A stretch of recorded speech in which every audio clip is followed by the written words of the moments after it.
ദൈവത്തിന് സ്തോത്രം ചെയ്യുന്നു. മനോഹരമായ ഈ സന്ധ്യാസമയം വീണ്ടും നമുക്ക് ദൈവവചനത്തിന് മുമ്പാകെ ഇപ്രകാരം ഒന്നിച്ചായിരിക്കാൻ ദൈവം നൽകിയ സമയത്തിനായും സാവകാശത്തിനായും ഞാൻ ദൈവത്തിന് സ്തോത്രം ചെയ്യുന്നു. കഴിഞ്ഞ ആഴ്ചയിലാണ് വെളിപ്പാട് പുസ്തകത്തോടുള്ള ബന്ധത്തിലുള്ള പഠനം നാം ആരംഭിച്ചത്. ക്ലാസ്സിൽ കടന്നു വന്ന നിങ്ങളെല്ലാവരെയും ഓർത്ത് ഞാൻ ദൈവത്തിന് സ്തോത്രം ചെയ്യുന്നു.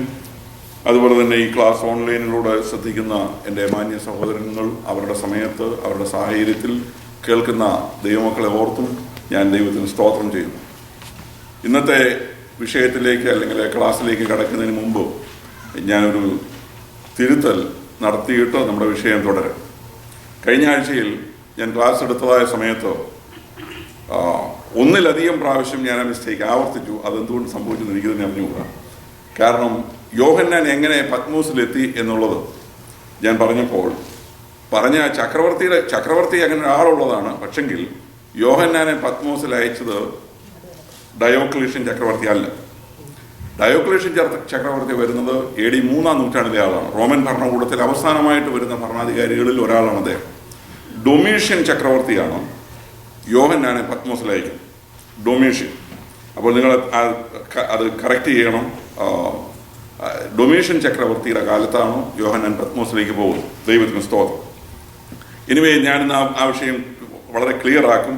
കാരണം വെളിപ്പാട് പുസ്തകം നാം പഠിക്കുമ്പോൾ ആദ്യ ഭാഗത്ത് നാം കാണുന്നത്, അതിൽ യോഹന്നാന് ദൈവം കാണിച്ചു കൊടുക്കുമ്പോൾ നീ കണ്ടത്, ഇപ്പോഴുള്ളത്, ഇനി വരുവാനുള്ളത് എന്ന് പറഞ്ഞ് 3 സ്റ്റേജായിട്ടാണ് ഈ വിഷയം ഡിവൈഡ് ചെയ്ത് കൊടുത്തിരിക്കുന്നത്. അപ്പോൾ ഇപ്പോഴുള്ളത് എന്ന് പറയുന്ന ഭാഗത്താണ് സഭ എന്നുള്ളത് ആ വിഷയം നിൽക്കുന്നത്. ആസിയയിലെ 7 സഭകളോട് ഉള്ള ദൂത് യോഹന്നാന്റെ ഈ വെളിപ്പാടിന്റെ ആരംഭ ഭാഗത്ത് നമ്മൾ കാണുന്നു.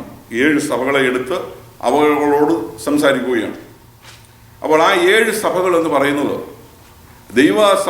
ദൈവസഭ ഭൂമിയിൽ പണിയപ്പെടുവാൻ തുടങ്ങിയ ആദിമ നൂറ്റാണ്ടിൽ നിലനിന്നതായ സഭകളാണ്. ഏഷ്യ മൈനറിലെ ആസിയയിലെ 7 സഭകൾ. ഞാൻ കഴിഞ്ഞ ആഴ്ചയിൽ പറഞ്ഞത് വീണ്ടും ആവർത്തിക്കട്ടെ ആ വാചകം. ഈ 7 സഭകൾ മാത്രമല്ല ഏഷ്യ മൈനറിൽ ഉണ്ടായിരുന്നത്. ഏഷ്യ മൈനറിൽ ഈ പേര് വെളിപ്പാട് പുസ്തകത്തിൽ പേര് പറയപ്പെട്ടിരിക്കുന്ന സഭകളോട് ചേർന്നു അതിനടുത്ത് തന്നെ ഉണ്ടായിരുന്ന പ്രധാനപ്പെട്ട ഒരു സഭയാണ് കൊലോസ്യ സഭ എന്ന് പറയുന്നത്. ഹീരപ്പോലിസിൽ സഭയുണ്ടായിരുന്നു. അപ്പോൾ ഈ പറയപ്പെടുന്ന സഭകളുടെ ഒന്നും പേര് ഇവിടെ വന്നിട്ടില്ല. എന്നാൽ ഉദാഹരണമായിട്ട് ചില ആത്മീയ പാഠങ്ങൾ പഠിപ്പിക്കുന്നതിന് വേണ്ടി, യോഹന്നാനെ ചില കാര്യങ്ങൾ ബോധിപ്പിക്കുന്നതിന് വേണ്ടി, ആ നിലയിൽ ജനങ്ങളുടെ അറിവിന് വേണ്ടി അവ പകർന്നു കൊടുക്കുന്നതിന് വേണ്ടി ദൈവം എടുത്തുപയോഗിക്കുന്ന ചില ഉദാഹരണങ്ങളായിട്ട് നാം ഈ സഭയെ കണ്ടാൽ മതി. അത് നമുക്ക് ഡീറ്റെയിൽ ആയിട്ട് പിന്നീട് പഠിക്കാനുള്ള കാര്യമാണ്. നാം ദൈവസഭയുടെ ചരിത്രം പഠിക്കുമ്പോൾ ദൈവസഭയെ ഏറ്റവും കൂടുതൽ ഉപദ്രവിച്ച ഭരണകൂടം എന്ന് പറയുന്നത് റോമൻ ഭരണകൂടമാണ്. നമ്മൾ ദാനിയേൽ പ്രവചനം പഠിച്ചതായ സമയത്ത് നിങ്ങൾ അവസാനമായിട്ട് എന്നോട് ക്ലാസ്സിൽ ചോദിച്ചവരുണ്ട്, ഈ സാമ്രാജ്യങ്ങൾ 3 സാമ്രാജ്യങ്ങളുടെ കാര്യം പറഞ്ഞല്ലോ, എന്താ റോമാ സാമ്രാജ്യത്തെക്കുറിച്ചൊന്നും പറഞ്ഞില്ലല്ലോ എന്ന് പറഞ്ഞു. ശരിയാണ്. എങ്കിലും ഞാൻ അവസാന സമയത്ത് റോമാ സാമ്രാജ്യത്തിന്റെ ആരംഭം എന്നുള്ളത് ദാനിയേൽ പ്രവചനത്തിൽ നാം കാണുകയുണ്ടായി. എന്നാൽ റോമൻ ഭരണകൂടത്തിന്റെ ശക്തി പ്രതാപം എന്ന് പറയുന്നത് നമ്മുടെ കർത്താവായ യേശു ക്രിസ്തുവിന്റെ പരസ്യ ശുശ്രൂഷയുടെ ആ കാലഘട്ടങ്ങളിലാണ്. കൈസർമാരുടെ ഭരണം. അപ്പോൾ ഈ കൈസർമാർ എന്ന് പറയുന്ന ഈ റോമൻ ഭരണാധികാരികളും യഹൂദ സഭയും സംഘടിതമായി ദൈവസഭയെ ആക്രമിക്കുകയായിരുന്നു. നമ്മൾ നേരത്തെ കേട്ടതുപോലെ അന്ത്യോക്യസ് എപ്പിഫാനസിന്റെ കാര്യം ഞാൻ നിങ്ങളോട് ഷെയർ ചെയ്തു. അന്ത്യോക്യസ് എപ്പിഫാനസിന്റെ കാലത്ത് അദ്ദേഹം ഉപദ്രവിച്ചത് യഹൂദന്മാരെയാണ്. അദ്ദേഹം യഹൂദന്മാരെ ഉപദ്രവിച്ചു, ശരിയാണ്. എന്നാൽ മറ്റു മതങ്ങളൊന്നും യഹൂദന്മാരെ ഉപദ്രവിക്കാൻ തയ്യാറായി വന്നില്ല. രാജാവിന്റെ ഉപദ്രവം മാത്രമേ ഉണ്ടായിരുന്നു. എന്നാൽ ദൈവസഭയോടുള്ള ബന്ധത്തിൽ നമ്മൾ പഠിക്കുമ്പോൾ ദൈവസഭയെ ഉപദ്രവിക്കുന്നതിൽ യഹൂദന്മാരും ആർക്ക് കൂട്ടുനിന്നു? ഭരണകൂടത്തിന് കൂട്ടുനിന്നു. അവർ കൈസരോടെ കൂടെ സമയങ്ങളിൽ ഒരു കൈസരോട് കൂട്ടുകൂടി നിന്നു ദൈവസഭയെ ആക്രമിക്കുവാൻ. ഇവർ ഭൂലോകത്തെ കീഴ്മേൽ മറിക്കുന്നവരാണ് എന്ന് പറഞ്ഞുകൊണ്ടും തെറ്റായ ആരോപണങ്ങൾ ഉന്നയിച്ച് ദൈവമക്കളുടെ പേരിൽ ഒരിക്കലും ആരോപിക്കാൻ പാടില്ലാത്തതായ ആരോപണങ്ങൾ ഈ ആദിമസഭയിലെ വിശ്വാസികളുടെ മേൽ ആരോപിച്ച് അവരെ ഉപദ്രവിക്കുകയും ക്രൂശിക്കുകയും കല്ലെറിയുകയും ഒക്കെ ചെയ്യുന്നതിന് കൂട്ടുനിന്നവരാണ് യഹൂദസഭ എന്ന് പറയുന്നത്, യഹൂദന്മാർ. അപ്പോൾ റോമൻ ഭരണകൂടത്തോടുള്ള ബന്ധത്തിൽ നാം പഠിക്കുമ്പോൾ അതിക്രൂരന്മാർ എന്ന് പറഞ്ഞാൽ ക്രൂരതയുടെ പര്യായങ്ങളായിരുന്നു വാസ്തവത്തിൽ റോമൻ ഭരണകൂടങ്ങൾ. ഈ റോമൻ ഭരണകൂടത്തിൽ നിന്നും ദൈവസഭയ്ക്ക് അല്പം ആശ്വാസം ലഭിച്ചത് ഇടക്കാലങ്ങളിൽ അല്പാൽപ്പം ആശ്വാസം ലഭിച്ചിട്ടുണ്ടില്ലെന്ന് ഞാൻ പറയുന്നില്ല. ഇടയ്ക്ക് ചില നാളുകളിലേക്ക് ചിലരെ ദൈവം എഴുന്നേൽപ്പിക്കും. എന്തെങ്കിലും ഒരു വർഷം 2 വർഷത്തെ ഭരണമേ അവർക്കുള്ളൂ. എന്നുവെച്ചാൽ അവർ രംഗം വിടുകയാണ്. വീണ്ടും ക്രൂരനായ മറ്റൊരു രാജാവ് വരികയാണ്. ഇങ്ങനെ കണ്ടിന്യൂസ് ആയിട്ട് റോമൻ ഭരണാധികാരികളുടെ പീഡ ആദിമസഭ അനുഭവിച്ചു. രക്തസാക്ഷികൾ എന്ന് പറയുന്ന ഒരു വലിയ ഗ്രൂപ്പുണ്ട് ദൈവസഭയിൽ.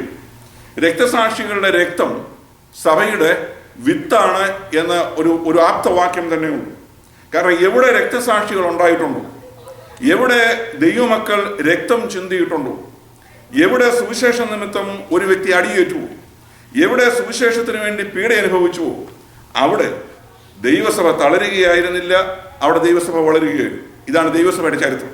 എവിടെ പീഡിപ്പിക്കപ്പെട്ടോ, നമ്മൾ തന്നെ ഓർത്തു നോക്കിയോ, നമ്മളുടെ നാട്ടിൻപുറങ്ങളിൽ പെന്തക്കോസ്ത് വേർപാട് സഭകളുടെ ആരംഭ നാളുകളിൽ സുവിശേഷവുമായി കടന്നു പോകുന്നതായ സമയങ്ങളിൽ കല്ലെറിഞ്ഞിട്ടുള്ള സ്ഥലങ്ങളുണ്ട്.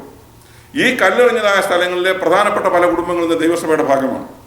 കല്ലെറിഞ്ഞതായ സ്ഥലങ്ങളിൽ മനോഹരമായ ദൈവസഭയുടെ ആലയങ്ങൾ ഇന്ന് സ്ഥിതി ചെയ്യുന്നു. ഇനിയും ചില സ്ഥലങ്ങളിൽ ഇരുന്ന് കല്ലെറിഞ്ഞതായ കുടുംബങ്ങൾ അന്നത്തെ അവരുടെ പ്രതാപവും പോയിട്ട് ഇന്ന് അവർ സമൂഹത്തിലെ ഏറ്റവും ശോചനീയമായ അവസ്ഥയിൽ കഴിയുന്നു. ഇതൊക്കെ നമുക്ക് നാട്ടിൽ കാണാൻ കഴിയുന്ന കാര്യങ്ങളാണ്. എന്ന് പറഞ്ഞാൽ ദൈവസഭയ്ക്കെതിരെ എവിടെ നിന്നിട്ടുണ്ടോ അവർ വിജയിച്ചിട്ടില്ല. കാരണം യേശുക്രിസ്തു പത്രോസിനോട് പറയുമ്പോൾ, ഈ പാറമേൽ ഞാൻ എൻ്റെ സഭയെ പണിയും, പാതാള ഗോപുരങ്ങൾ എന്ത് ചെയ്യത്തില്ല, ഇതിനെ ജയിക്കുകയില്ല. അത് ഖണ്ഡിതമായി പറഞ്ഞിരിക്കുന്ന കാര്യമാണ്. പാതാള ഗോപുരങ്ങൾ ഇതിനെ ജയിക്കുകയില്ല. ദൈവസഭ എന്ന് പറയുന്ന ദൈവത്തിൻ്റെ വകയാണ്, കർത്താവാണ്, കർത്താവിൻ്റെ രക്തത്താൽ വീണ്ടെടുക്കപ്പെട്ടവരുടെ ഗണമാണ്. അപ്പോൾ ആ സഭയ്ക്കെതിരായി ഉയരുന്ന ശക്തികൾ, അതിനെതിരായി വരുന്ന തന്ത്രങ്ങൾ ഫലിക്കുകയില്ല എന്ന് ദൈവവചനം നമ്മെ പഠിപ്പിക്കും. താൽക്കാലികമായി ഇവർ വിജയിച്ചേക്കാം, അല്ലെങ്കിൽ അവർ ലക്ഷ്യം വെക്കുന്ന ചിലരെയൊക്കെ കൊല്ലുവാൻ കഴിഞ്ഞേക്കാം. നമ്മൾ ഈ വെളിപ്പാട് പുസ്തകത്തിൻ്റെക്ക് പ്രവേശിക്കുന്നതിന് മുമ്പുള്ള നമ്മുടെ ആരംഭ പഠനത്തിൻ്റെ ഭാഗമായി റോമൻ ഭരണാധികാരികളിൽ നിന്നും ദൈവസഭ അനുഭവിച്ചതായ പീഡ എന്നുള്ള നിലയിൽ ചില കാര്യങ്ങൾ നിങ്ങളോട് ഷെയർ ചെയ്യുവാൻ ഞാൻ ആഗ്രഹിക്കുകയാണ്. ഇത് ദാനിയേൽ പ്രവചനത്തിൽ നമ്മൾ കണ്ടതായ ആ ദർശനവുമായി ബന്ധപ്പെട്ടതായ ചിത്രമാണ്. നമ്മൾ ദാനിയേൽ പ്രവചനത്തിലെ ദർശനത്തോടുള്ള ബന്ധത്തിൽ ബാബിലോൺ രാജാവായിരുന്ന നെബൂഖദ്നേസർ അദ്ദേഹം കണ്ടതായ സ്വപ്നത്തിൽ കണ്ടതായ ബിംബം എന്ന് പറയുന്നത് നമുക്കറിയാം. ഇതിലെ ദാനിയേൽ പ്രവചനത്തിൽ നാം ഇത്രയും ഭാഗങ്ങൾ നടന്നു കഴിഞ്ഞ അല്ലെങ്കിൽ നിലവിൽ നടപ്പിലായത് എന്നുള്ള നിലയിൽ സാമ്രാജ്യങ്ങൾ നമ്മൾ കണ്ടു. ബാബിലോൺ സാമ്രാജ്യം, മേദ്യരുടെയും പാർസികളുടെയും സാമ്രാജ്യം, പിന്നെ യവന സാമ്രാജ്യം, ഈ വക സാമ്രാജ്യങ്ങൾ. എന്നാൽ നെബൂഖദ്നേസർ കണ്ടതായ ഈ ബിംബത്തിന്റെ കാല് എന്ന് പറയുന്നത് ഇരുമ്പ് കൊണ്ടുള്ളതായ കാലായിരുന്നു. ഇരുമ്പ് എന്നുള്ള കാൽ, അതിനോട് ചേർന്നാണ് കളിമണ്ണ്, ആ കളിമണ്ണിൽ വന്ന് കല്ലിടിക്കുന്നു ഇത് എന്നുള്ളതാണ്. അപ്പോൾ ഇത് റോമാ സാമ്രാജ്യത്തെ കാണിക്കുന്നതാണ് ഇരുമ്പ് എന്ന് പറയുന്നത്. ഇരുമ്പ് വളരെ സ്ട്രോങ് ആയിട്ടുള്ള ഒരു ലോഹമാണെന്ന് നമുക്കറിയാം, വളരെ സ്ട്രോങ് ആണ്. അതുകൊണ്ട് മൂർച്ചയുള്ളതായ വസ്തുക്കൾ ഉണ്ടാക്കുവാൻ കഴിയും. അങ്ങനെ ഇരുമ്പിന്റെ ഉപയോഗം വളരെയാണ്, വളരെ സ്ട്രോങ് ആണ് ഇരുമ്പ്, നമുക്കറിയാം. എന്നാൽ ഈ റോമൻ സാമ്രാജ്യത്തോട് ബന്ധപ്പെടുത്തി ദാനിയേൽ പിന്നീട് കണ്ടതായ ദർശനം, സമുദ്രത്തിന്മേൽ 4 ദിക്കിൽ നിന്നും കാറ്റടിച്ചതായ സമയത്ത് ഘോരവും ഭയങ്കരവുമായ മൃഗങ്ങൾ കയറി വരും. അപ്പോൾ ആ മൃഗങ്ങൾ കയറി വന്നതിന്റെ കൂട്ടത്തിൽ ഒന്നാമതായിട്ട് ചിറകുള്ളതായ സിംഹം കയറി വന്നു. നമ്മൾ പഠിച്ചതാണ്, അത് ബാബിലോൺ സാമ്രാജ്യത്തെ കാണിച്ചു. അതിനുശേഷമായിട്ട് ഒരു വശം പാർശ്വം ഉയർത്തിപ്പിടിച്ചുകൊണ്ടുവന്ന വായിൽ 3 വാരിയലിലും കടിച്ചു പിടിച്ചുകൊണ്ടുവന്നതായ കരടി, അത് മേദ്യരുടെയും പാർസികളുടെയും സാമ്രാജ്യത്തെ കാണിച്ചു. അതിനുശേഷമായിട്ട് അതിവേഗം പാഞ്ഞു വന്നതായ പുള്ളിപ്പുലി എന്നുള്ളതായ നിലയിൽ നമ്മൾ കണ്ടു. അത് യവന സാമ്രാജ്യത്തെ കാണിക്കുന്നതാണ്. ഇതെല്ലാം നടന്ന ചരിത്രങ്ങളായിരുന്നു. എന്നാൽ വെളിപ്പാടിൽ ദൈവത്തിന്റെ ദാസനായ യോഹന്നാനെ പത്മോസിൽ വെച്ച് ദർശനങ്ങൾ കാണിക്കുന്ന സമയത്തോ നിലവിലിരിക്കുന്നതായ റോമാ സാമ്രാജ്യത്തെ കുറിച്ച് നാം പഠിച്ചാൽ, ഈ മൃഗം, സമുദ്രത്തിൽ നിന്നും കയറി വന്ന മൃഗങ്ങളിൽ അവസാനമായി കയറി വന്ന മൃഗം ഇതാണ്. നമ്മൾ ദാനിയേൽ പ്രവചനം പഠിച്ചപ്പോൾ പറഞ്ഞ കാര്യം നിങ്ങൾ ഓർക്കുന്നുണ്ടാവും. ഈ മൃഗത്തിന് പേരില്ല, ഒരു പേരും പറഞ്ഞിട്ടില്ല. ഘോരവും ഭയങ്കരവുമായ ഒരു മൃഗം. അപ്പോൾ ഉപയോഗിച്ചിരിക്കുന്ന വാക്കുകൾ ഘോരവും ഭയങ്കരവും എന്നുള്ള 2 വാക്കുകൾ കൊണ്ടാണ് ഈ മൃഗത്തെ വിശേഷിപ്പിച്ചിരിക്കുന്നത്. അതിനുശേഷം ഈ മൃഗം കയറി വന്നിട്ട് സകലതിനെ നശിപ്പിക്കുന്ന ഒരു പ്രവണതയാണ് ഈ മൃഗത്തിനുണ്ടായത്. അല്ലാതെ ഗുണം വരുത്തുന്നത് യാതൊരു കാര്യവും മൃഗം ചെയ്യുന്നില്ല. നശിപ്പിക്കുന്ന ഒരു ആത്മാവാണ് ഈ മൃഗത്തിൽ വ്യാപരിച്ചത്. വെറുതെ ചവിട്ടിക്കളയുകയാണ്. അപ്പോൾ ഈ ചവിട്ടിക്കളയുന്ന കൂട്ടത്തിൽ നമ്മൾ കണ്ടു ഈ മൃഗത്തിന്റെ കുളമ്പുകൾ എന്ന് പറയുന്നത് എന്തുകൊണ്ടുള്ളതായിരുന്നു? താമ്രം കൊണ്ടുള്ള ഇരുമ്പ് കൊണ്ടുള്ളതായ കുളമ്പുകൾ. അപ്പോൾ ഇരുമ്പ് കൊണ്ടുള്ളതായ അത്ര സ്ട്രോങ് ആയിട്ടുള്ളതായ ഷൂസ് അല്ലെങ്കിൽ കുളമ്പുകൾ ഇതിനുണ്ടായിരുന്നു. എന്ന് ചുരുക്കി പറഞ്ഞാൽ അതിക്രൂരതയുടെ പര്യായമായിട്ടാണ് ഈ മൃഗം നിൽക്കുന്നത്. ഇത് വാസ്തവത്തിൽ ഏതിനെ കാണിക്കുന്നതാണ്? റോമ സാമ്രാജ്യത്തെ കാണിക്കുന്നതാണ്. അപ്പോൾ ഈ റോമ സാമ്രാജ്യത്തിന്റെ ക്രൂരത ആരോടാണ് ചെലവഴിച്ചതെന്ന് ചോദിച്ചാൽ ദൈവസഭയോടാണ്. അതാണ് നാം പഠിക്കാൻ പോകുന്നത്. പ്രധാനമായിട്ട് ഞാൻ ആമുഖമായി എന്ന് പറയാൻ ആഗ്രഹിക്കുന്നതാണ്. അപ്പോൾ ദൈവസഭയെ റോമൻ ഭരണകൂടം, കൈസർമാർ എന്ന് പറയുന്നവർ എത്ര ക്രൂരമായി പീഡിപ്പിച്ചു എന്നുള്ളതാണ്. നിങ്ങൾ രക്തസാക്ഷികളുടെ ചരിത്രം വായിച്ചാൽ, ഫോക്സ് എന്ന് പറയുന്ന ആളിൻ്റെ ഒരു പുസ്തകം വളരെ വലുതാണ്. രക്തസാക്ഷികളുടെ വളരെ വിശദമായ ഒരു ചരിത്രം അതിനകത്തുണ്ട്. അതിൽ നിന്നെടുത്താണ് നമ്മുടെ മലയാളത്തിലൊക്കെ ചില പുസ്തകങ്ങൾ ഇറങ്ങിയിട്ടുണ്ട് രക്തസാക്ഷികളെ കുറിച്ച്. വാസ്തവത്തിൽ കരളലിയിക്കുന്ന അതുപോലുള്ള അനുഭവങ്ങൾ നമുക്ക് കാണുവാൻ കഴിയും. വിശ്വാസത്തിനു വേണ്ടി, കർത്താവിൻ്റെ ദൈവസഭയ്ക്ക് വേണ്ടി അവർ കൊടുത്ത വില എന്ന് പറയുന്നത് എത്ര വലുതായിരുന്നു എന്നുള്ളത് നാം ഓർക്കണം. ഇന്ന് ആധുനിക സഭകളിൽ ഈ രാഷ്ട്രീയം കളിക്കുമ്പോൾ, കസേരയ്ക്ക് വേണ്ടി ഈ വക വിഷയങ്ങളൊക്കെ കാണിക്കുമ്പോൾ, ഇവർ രക്തസാക്ഷികളുടെ ചരിത്രം ഒരു പ്രാവശ്യമെങ്കിലും വായിച്ചിരുന്നെങ്കിൽ വാസ്തവത്തിൽ ഇതിനു വേണ്ടി ഓടുകയും ദൈവമക്കൾ, 1-ാം നൂറ്റാണ്ടിലെ ദൈവമക്കൾ ദൈവസഭയ്ക്ക് വേണ്ടി കൊടുത്തത് എന്താണ്, ചെയ്തത് എന്താണെന്നുള്ളത് ചരിത്രം നമ്മെ പഠിപ്പിക്കുന്ന യാഥാർത്ഥ്യങ്ങളാണ്. അതിനെക്കുറിച്ച് യാതൊരു ബോധവും അതിനെക്കുറിച്ചുള്ളതായ ചിന്തയൊന്നും ആധുനിക മനുഷ്യർക്കില്ല എന്നുള്ളത് ഞാൻ മനസ്സിലാക്കും. എന്നാൽ ഞാൻ പറഞ്ഞു വന്നതിന് താല്പര്യം, ഈ ഘോരവും ഭയങ്കരവുമായ മൃഗം ഇത് ദൈവസഭയ്ക്ക് വരുത്തി വെച്ചതായ വിന, അല്ലെങ്കിൽ ദൈവസഭയോട് ഇതെങ്ങനെ പോരാടി എന്നുള്ളതാണ്. റോമൻ ഭരണാധികാരികളുടെ ചരിത്രത്തിൽ ഏറ്റവും ക്രൂരമായി ദൈവസഭയോട് ആരംഭം കുറിച്ചയാൾ നീറോ ചക്രവർത്തിയാണ്. നീറോയുടെ മുൻപുള്ളതായ കാലഘട്ടം അത്ര വലിയ കുഴപ്പമില്ല. നമുക്കറിയാം, അപ്പോസ്തലനായ പൗലോസ് റോമൻ പൗരനായിരുന്നു.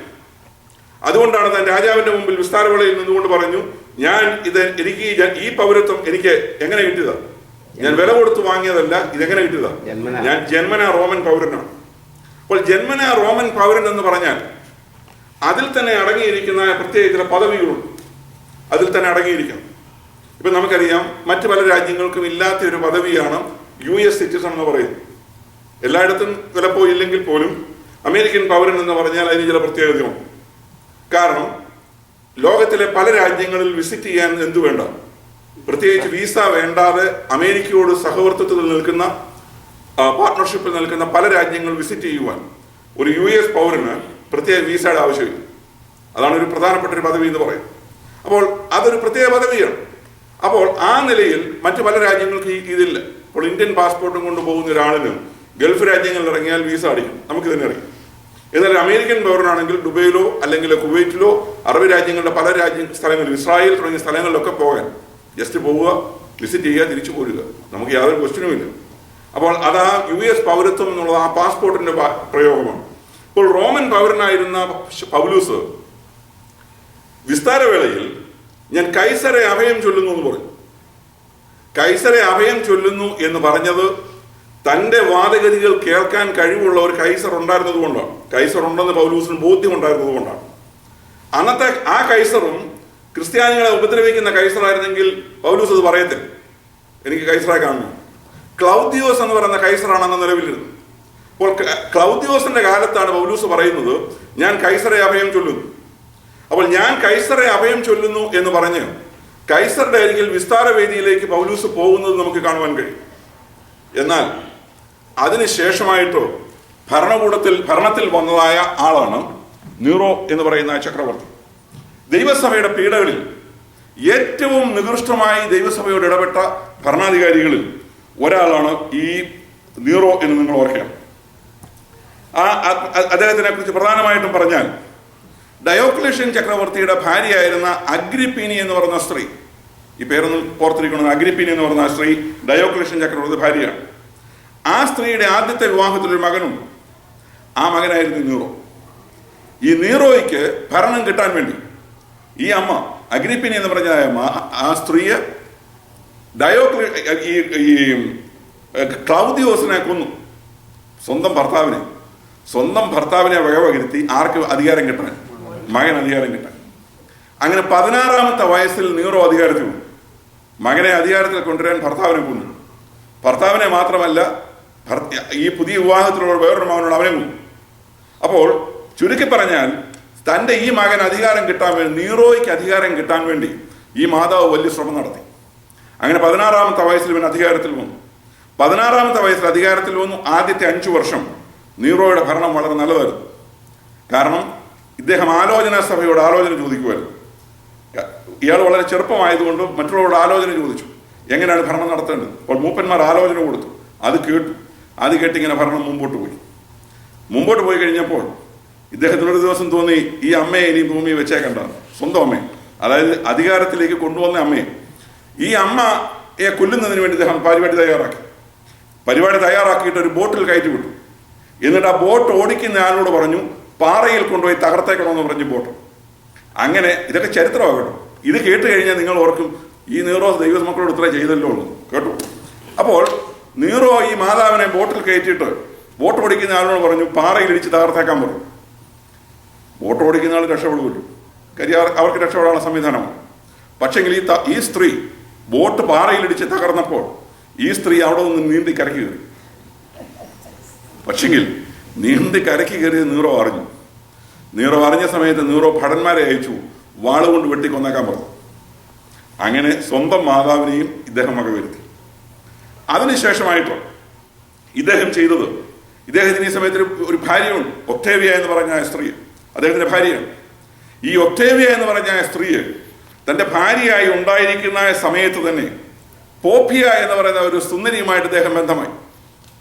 അങ്ങനെ ആ സുന്ദരിയെ സ്വന്തമാക്കുന്നതിന് വേണ്ടി ഒരു സുപ്രഭാതത്തിൽ ഒക്ടേവിയയെ അങ്ങ് നാടുകടത്തി. ഒരു വിജനപ്രദേശത്തേക്ക് രാജാവ് തന്റെ ഭാര്യയെ കയറ്റിവിട്ടു. അങ്ങനെ അവളുടെ കഥ കഴിഞ്ഞു. അതിനുശേഷം ഒരു കൊട്ടാരം അങ്ങ് കൊണ്ടു. ഗോൾഡൻ ഹൗസ് എന്നതിന് പേരിട്ടു. ഗോൾഡൻ ഹൗസ് എന്ന് പേരിട്ട് അപ്പൊ തന്നെ ഓർത്തോണം അത് എന്തോ ആയിരിക്കുന്നു. ഗോൾഡൻ ഹൗസ് എന്ന പേര് വിട്ട് ഇദ്ദേഹം ഈ കൊട്ടാരത്തിൽ സുഖമായി ജീവിക്കാൻ തുടങ്ങി. പക്ഷെ കടുത്ത സാമ്പത്തിക പ്രതിസന്ധി ഉണ്ടായി രാജ്യത്ത്. കാരണം പണം മുഴുവൻ ഈ കൊട്ടാരത്തിന് വേണ്ടി ചെലവഴിച്ചു. പണം മുഴുവൻ ഇങ്ങനെ കൊട്ടാരത്തിന് വേണ്ടി ചെലവഴിച്ചു. ഇങ്ങനെ രാജ്യത്തിന്റെ സാമ്പത്തിക ഘടന തകർന്നപ്പോൾ ഇദ്ദേഹം പറഞ്ഞു, ഈ രാജ്യത്തിന്റെ സമ്പദ്ഘടനയെ തകർത്തത് ഇവിടുത്തെ കോടീശ്വരന്മാരാണ്. അതുകൊണ്ട് അവരുടെ വസ്തുവകകൾ മുഴുവൻ കണ്ടുകിട്ടി, എല്ലാം ഖജനാവിലേക്ക് പോരട്ടെ എന്ന് പറഞ്ഞു. അങ്ങനെ രാജ്യത്തെ ധനവാന്മാരുടെ മുഴുവൻ കാശ് രാജാവിന്റെ ഖജനാവിൽ വന്നു ചേർന്നു.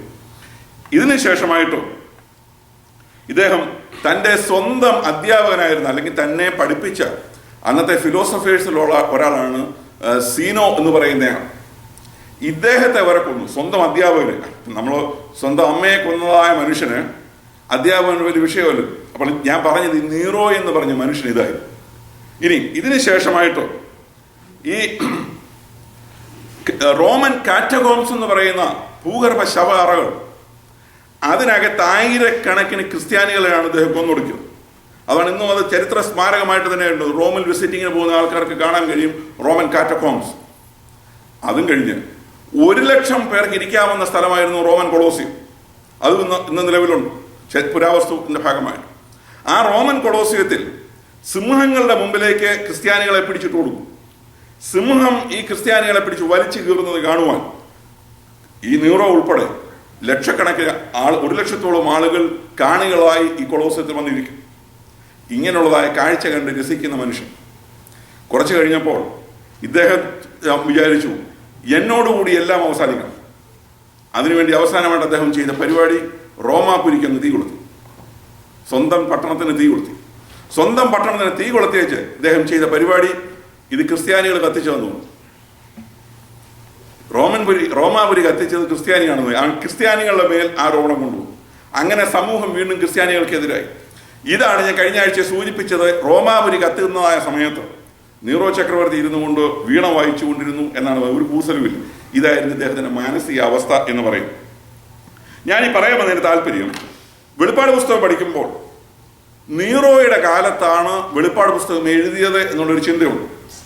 യോഹന്നാന് വെളിപ്പാട് കിട്ടുന്നത് നീറോയുടെ കാലത്താണെന്നുള്ളതായ ചിന്ത. നീറോയുടെ കാലത്താണെന്ന് പറയാൻ വേണ്ടിയുള്ളതായ പ്രധാന ചിന്താഗതി ഇത്രയേ ഉള്ളൂ. ദൈവസഭയെ ഏറ്റവും കൂടുതൽ ഉപദ്രവിച്ച ഒരാളാണ് നീറോ. അപ്പോൾ ദൈവസഭയെ ഉപദ്രവിച്ച ഒരു മനുഷ്യൻ എന്നുള്ള നിലയിൽ നീറോ ആയതുകൊണ്ട്, നീറോയുടെ കാലത്തായിരിക്കാം യോഹന്നാൻ ഈ സഭകൾക്ക് ഈ ദൂത് എഴുതുമ്പോൾ ഉപദ്രവത്തെക്കുറിച്ചൊക്കെ പറയുന്നു. അതുകൊണ്ട് ഇദ്ദേഹത്തിന് മുമ്പായിരിക്കാം, അല്ലെങ്കിൽ ആ കാലഘട്ടത്തിലായിരിക്കാം എന്നുള്ളതാണ്. മറ്റൊരു ചിന്ത ഞാൻ കഴിഞ്ഞ ആഴ്ചയിൽ നിങ്ങളോട് റെക്കോർഡിങ്ങിന് മുമ്പാണ് ശേഷം പറഞ്ഞത് നിങ്ങൾ ഓർക്കണം. നീറോ എന്നുള്ളതായ ഇത് ഒരു കൂട്ടം വേദശാസ്ത്രികൾ കൊണ്ടുവരുന്ന ഒരു ചിന്താഗതിയാണ്. വെളിപ്പാട് പുസ്തകം എഴുതിയിരിക്കുന്നത് ഏത് ഭാഷയിലാണ്? ഗ്രീക്ക് ഭാഷയിലാണ്. വെളിപ്പാട് പുസ്തകം ഗ്രീക്ക് ഭാഷയിൽ എഴുതിയപ്പോൾ എബ്രായ ഭാഷയിൽ നീറോ എന്നെഴുതിയാൽ, എബ്രായ ഭാഷയിൽ നീറോ എന്നെഴുതുമ്പോൾ NERON എന്ന നമ്മൾ ഇംഗ്ലീഷിൽ അത് എഴുതിയാൽ 4 അക്ഷരങ്ങളുണ്ട്, അല്ല 5 അക്ഷരങ്ങൾ നീറോ. അതിൽ ഓരോ അക്ഷരത്തിനും എബ്രായ ഭാഷയിൽ വില വെച്ചിട്ടുണ്ട്. ഒരു ലെറ്ററിന് ഒരു വാല്യൂ ഉണ്ട്. അപ്പൊ അങ്ങനെ വരുമ്പോൾ N എന്ന് പറയുന്ന ഒന്നാമത്തെ അക്ഷരത്തിന്റെ വാല്യൂ 50 ആണ്. E എന്ന് പറയുന്ന അക്ഷരത്തിന്റെ വാല്യൂ 6 ആണ്. R എന്ന് പറയുന്ന മൂന്നാമത്തെ അക്ഷരത്തിന്റെ വാല്യൂ 500 ആണ്. O എന്ന് പറയുന്ന 4ാമത്തെ അക്ഷരത്തിന്റെ വാല്യൂ 60 ആണ്. N എന്ന് പറയുന്ന അവസാനത്തെ അക്ഷരത്തിന് വാല്യൂ 50. ഇതെല്ലാം കൂടെ കൂട്ടുമ്പോൾ ഈ 5 അക്ഷരങ്ങളുടെ വാല്യൂ കൂട്ടുമ്പോൾ എന്ത് വരും? 666 എന്നുള്ള സംഖ്യ വരും. ഈ വേദശാസ്ത്രികളുടെ ഓരോ പരിപാടി. ഈ 666 എന്നുള്ള സംഖ്യ ഈ അക്ഷരങ്ങൾ ചേരുമ്പോൾ വരും. അപ്പോൾ യോഹന്നാൻ ദർശനത്തിൽ, വെളിപ്പാട് പുസ്തകത്തിൽ മൃഗത്തിന്റെ സംഖ്യ എത്ര? 666 എന്നുള്ള സംഖ്യ യോഹന്നാൻ പറയുന്നു. ആ 666 എന്ന് പറഞ്ഞ സംഖ്യ യോഹന്നാൻ പറയുന്നത് കൊണ്ട് നീറോയുടെ കാലത്ത് നീറോയുടെ സംഖ്യയും മൃഗത്തിന്റെ സംഖ്യയും ഒത്തുവരുന്നു. അതുകൊണ്ട് നീറോയുടെ കാലത്തായിരിക്കാം എഴുതിയെന്നുള്ളതാണ്. യാതൊരു നിലയിലും അംഗീകരിക്കേണ്ട ഒരു ചിന്താഗതി അല്ലത്. ഒന്നാമത്തെ ചോദ്യം, വെളിപ്പാട് പുസ്തകം എഴുതിയിരിക്കുന്നത് ഗ്രീക്ക് ഭാഷയിലാണ്. ഗ്രീക്ക് ഭാഷയിൽ എഴുതിയ പുസ്തകത്തിനകത്ത് എബ്രായ ഭാഷയിൽ അങ്ങനെ എഴുതിയിരുന്നെങ്കിൽ അതിൻ്റെ 5 അക്ഷരങ്ങൾ കൂട്ടുമ്പോൾ 666 വരുമായിരുന്നു എന്ന് പറഞ്ഞ് ലോജിക്കിന് ഒരു പ്രസക്തിയില്ല.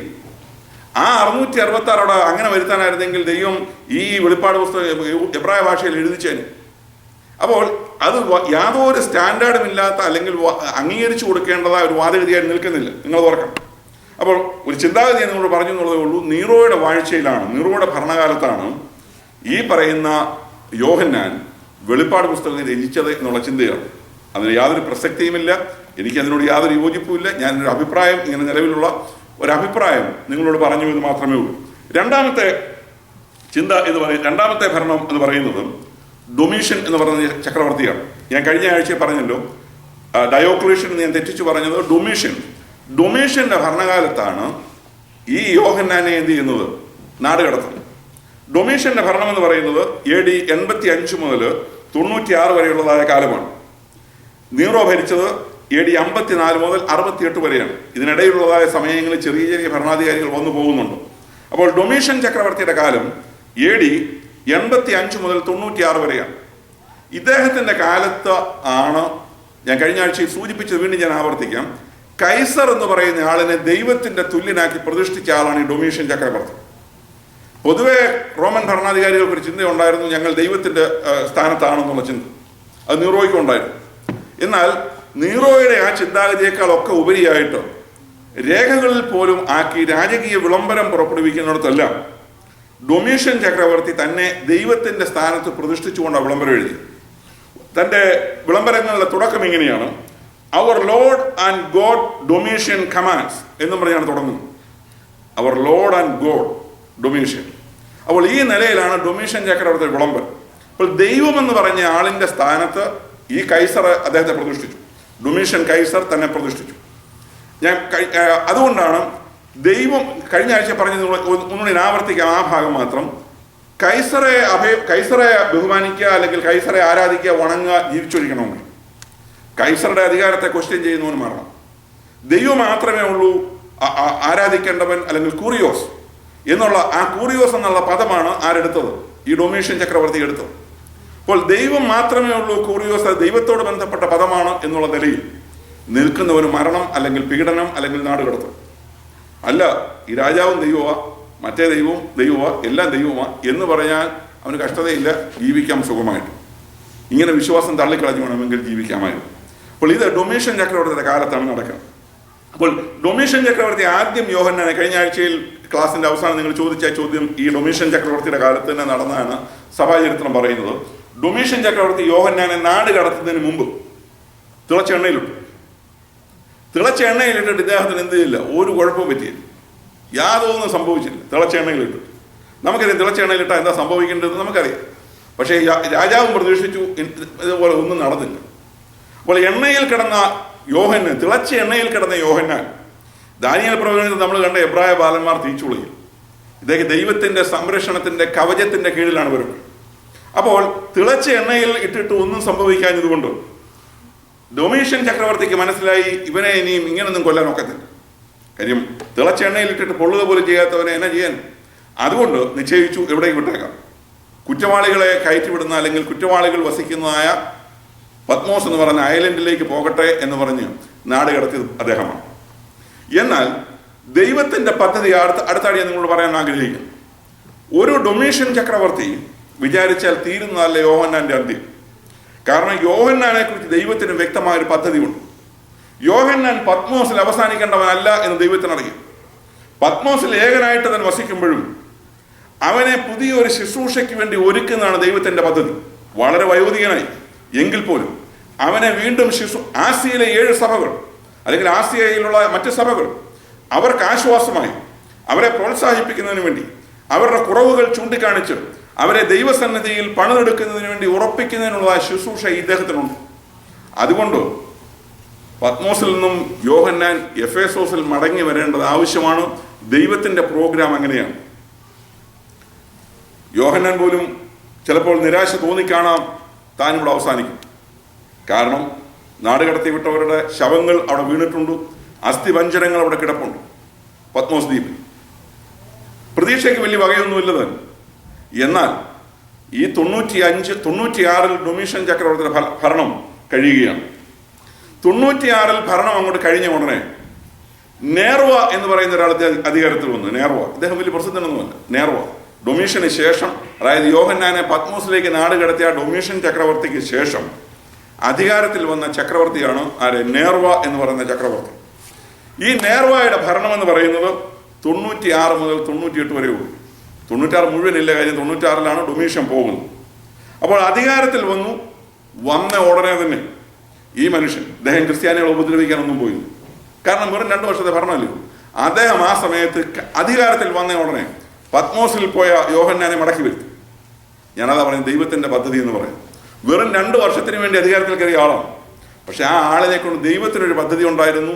നിന്റെ മുൻഗാമി എന്റെ ദാസനായ യോഹന്നാനെ നാട് കടത്തി വിട്ടിട്ടുണ്ട്, അവനെ മടക്കി വരുത്തേണ്ട ജോലി നിന്റെയാണ്. നമ്മൾ ദാനിയേൽ പ്രവചനത്തിൽ പഠിച്ചതുപോലെ തന്നെ ഇതെല്ലാം സാമ്യമുള്ള കാര്യങ്ങളാണ്. എന്റെ ദാസനായ കോരേശ് എന്റെ ഹിതം പോലെ അവൻ കാര്യങ്ങൾ ചെയ്യും. അവൻ ജാതീയ രാജാവാണ്. ജനിക്കുന്നതിന് വർഷങ്ങൾക്ക് മുമ്പ് തന്നെ പ്രവചനത്തിലൂടെ പറയുകയാണ്, എന്റെ ദാസനായ കോരേശ് അവൻ എന്റെ ഹൃദയപ്രകാരം കാര്യങ്ങൾ ചെയ്യും എന്ന് പറയുന്നത് പോലെ ദൈവം ഓരോ സമയത്തെ അധികാരസ്ഥന്മാരെ എന്ത് ചെയ്യും? എഴുന്നേൽപ്പിക്കും, ദൈവത്തിന്റെ കാര്യങ്ങൾ ചെയ്തെടുക്കുന്നതിന് വേണ്ടി. അങ്ങനെ യോഹന്നാൻ പത്മോസിൽ നിന്ന് മടങ്ങി വന്നു. ഇനി ഈ യോഹന്നാൻ പത്മോസിൽ നിന്ന് മടങ്ങി വന്നതിനോടുള്ള ബന്ധത്തിൽ അടുത്തൊരു ക്വസ്റ്റ്യൻ അല്ലെങ്കിൽ അടുത്തൊരു തർക്ക വിഷയം, യോഹന്നാൻ എവിടെ ഇരുന്നു കൊണ്ടാണ് ഈ വെളിപ്പാട് എഴുതിയത് എന്നുള്ളതാണ്. യോഹന്നാൻ എഴുതിയത് പത്മോസിൽ വെച്ചാണോ, യോഹന്നാൻ മടങ്ങി വന്ന് എഫേസോസിൽ വെച്ചാണോ ഈ വെളിപ്പാട് എഴുതിയത്? വെളിപ്പെട്ട സ്ഥലത്ത് വെച്ചായിരിക്കും എഴുതുന്നത്. രണ്ടിനും വാക്യങ്ങളുണ്ട്. എന്നാൽ രണ്ടിനും വാക്യങ്ങളുണ്ടെന്ന് പറഞ്ഞാൽ ഒന്നാമത്തെ, നിങ്ങൾ ആ വെളിപ്പാട് പുസ്തകം 1-ാം അധ്യായത്തിലേക്ക് നിങ്ങളുടെ ശ്രദ്ധയാണ് ക്ഷണിക്കുന്നു. ഒന്നാമത്തെ, നമുക്ക് ഈ വാക്യം പിന്നീട് പഠിച്ചു വരാം. എന്നാൽ അതിന് മുമ്പായിട്ട് വെളിപ്പാട് പുസ്തകം 1-ാം അധ്യായം അതിന്റെ 9-ാം വാക്യം ആർക്കെങ്കിലും എടുത്തവർക്ക് ശബ്ദം ഉയർത്തി വായിക്കും.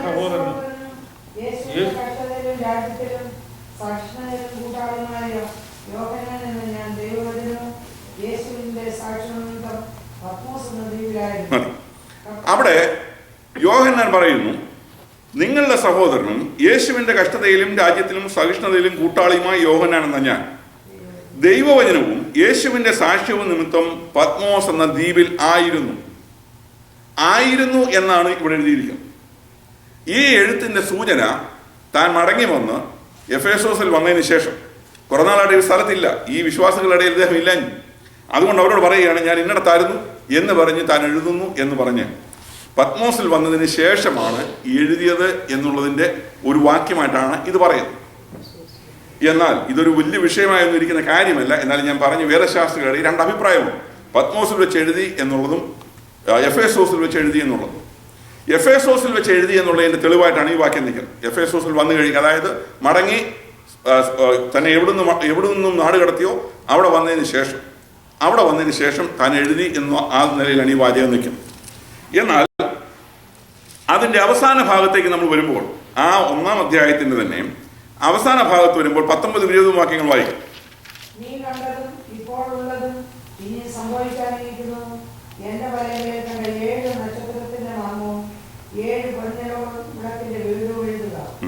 7 നക്ഷത്രം 7 സഭകളുടെ ദൂതന്മാരാണ്. മതി.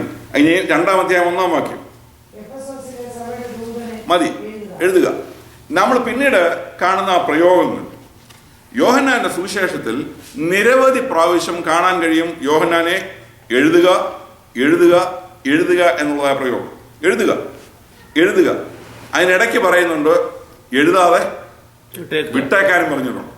അപ്പോൾ എഴുതുക, എഴുതാതെ വിട്ടേക്കുക, എഴുതാതെ വിട്ടേക്കുക, എഴുതുക, ഇങ്ങനെ പറഞ്ഞ് യോഹന്നാനെ കൊണ്ട് പറഞ്ഞ് എഴുതിക്കുന്നത് നമുക്ക് ഈ യോഹന്നാന്റെ വെളിപ്പാടിൽ കാണുവാൻ കഴിയും.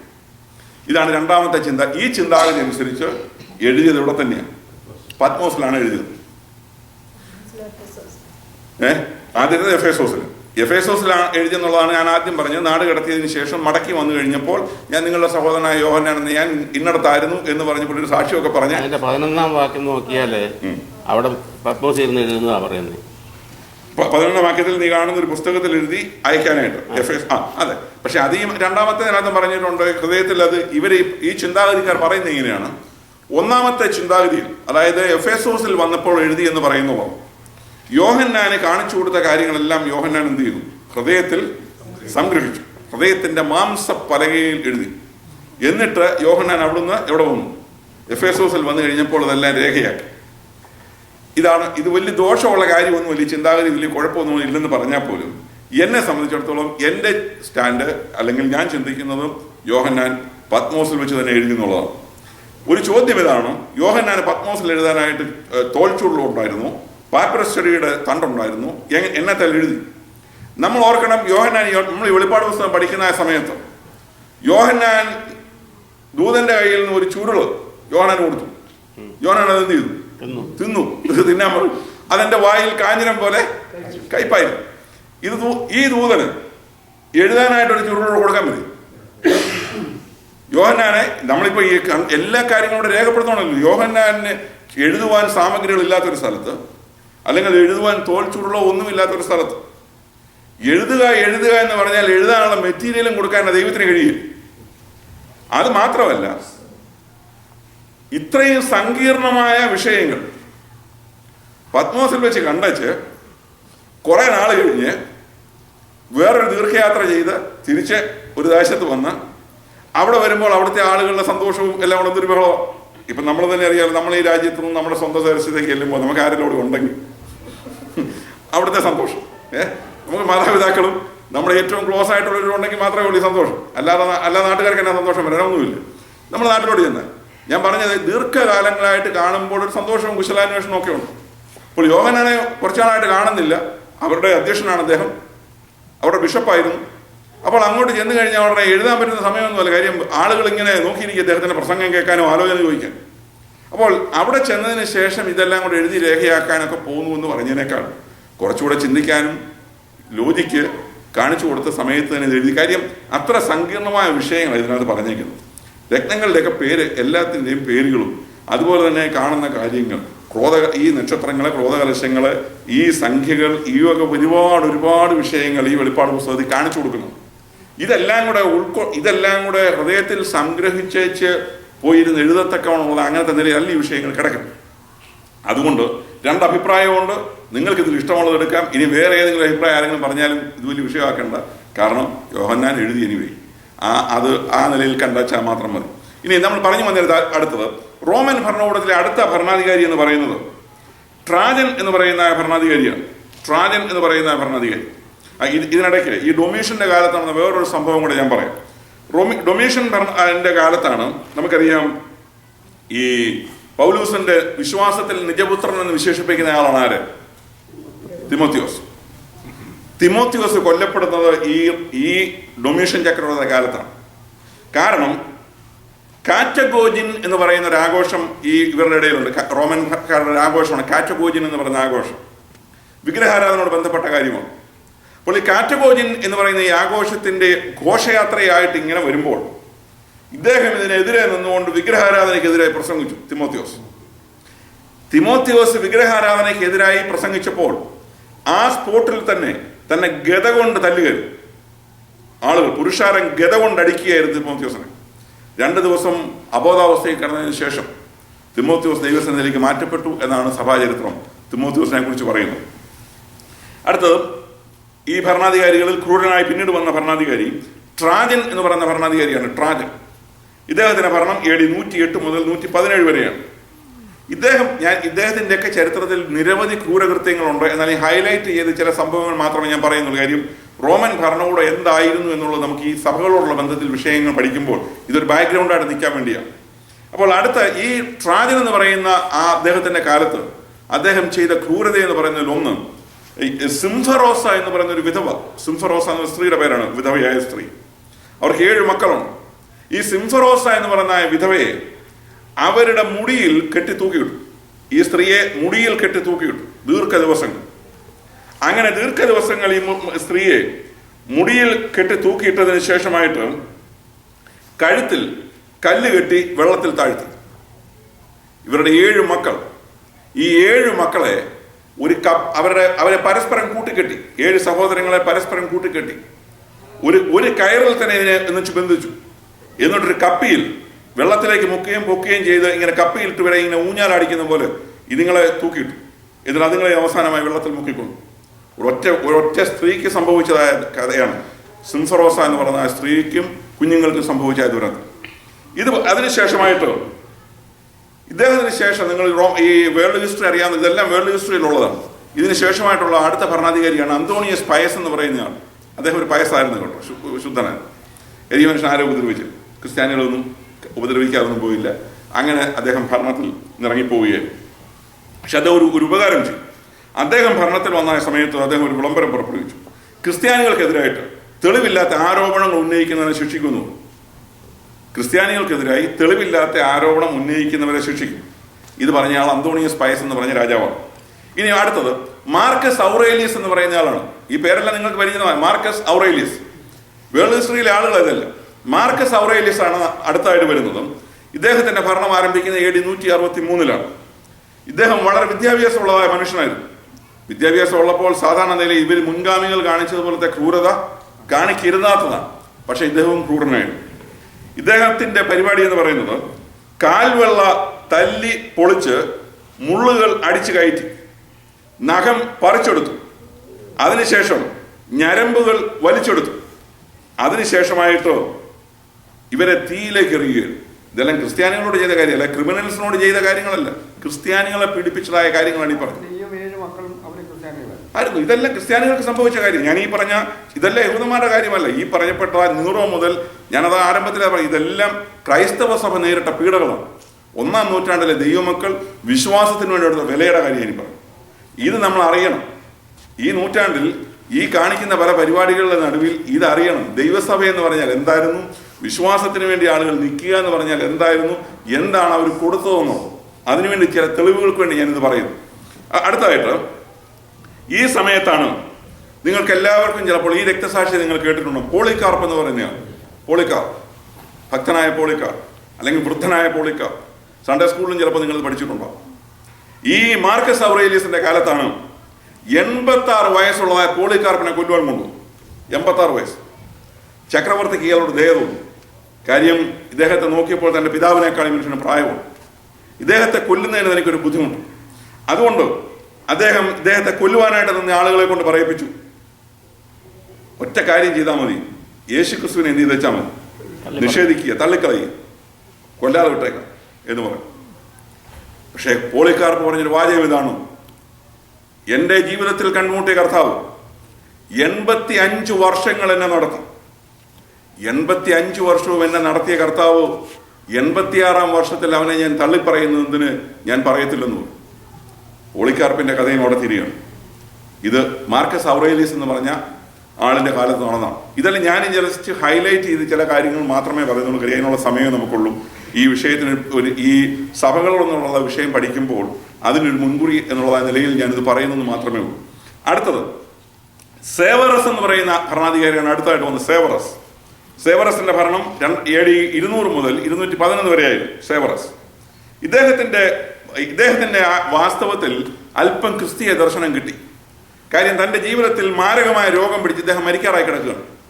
മാരകമായ രോഗം പിടിച്ച് മരിക്കാറായി കിടന്നപ്പോൾ ഇദ്ദേഹത്തെ ചികിത്സിച്ച ഡോക്ടർ ക്രിസ്ത്യാനിയായി. അപ്പോൾ ക്രിസ്ത്യാനിയായ ഡോക്ടറെ ശുശ്രൂഷിച്ചപ്പോൾ ഇദ്ദേഹം സൗഖ്യം കിട്ടി.